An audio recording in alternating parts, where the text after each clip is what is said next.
ஒரு சிறிய கிராமத்தில் அரவிந்தன் என்ற ஒரு இளைஞன் இருந்தான். ஒரு நாள் அவன் நண்பன் வீட்டில் ஒரு ஃபங்க்ஷன் முடிந்து இரவு 12 மணி அளவுக்கு தனியாக வீட்டுக்கு நடந்து சென்றான். அவன் செல்லும் பாதை ஒரு பழைய காட்டு வழி பாதை. அந்த பாதையில் யாரும் இரவில் போக மாட்டார்கள். அரவிந்தன் நடந்து கொண்டிருந்தான்.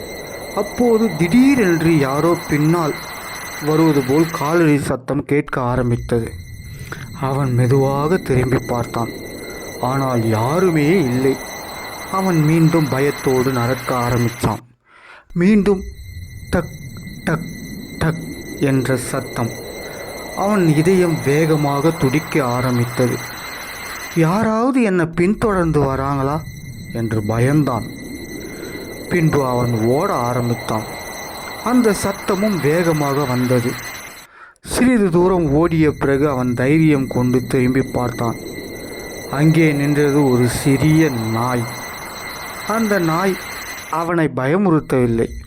அதுவும் பயந்து அவனை பின்தொடர்ந்து வந்தது. அரவிந்தன் இதை பார்த்து சிரித்தான். அவன் அந்த நாயை தழுவிக்கொண்டு சொன்னான், நான் பயந்தேன், ஆனால் நீயும் பயந்து தான் வந்திருக்க. அந்த இரவு அவன் ஒரு விஷயத்தை புரிந்து கொண்டான். நம் வாழ்க்கையில் வரும் பல பயங்கள் உண்மையில் நம் மனசு உருவாக்குற கற்பனை மட்டும்தான் நண்பா. இதை புரிந்து கொண்டு உங்கள் வாழ்க்கையை நல்லபடியாக நடத்துங்க. நன்றி, வணக்கம்.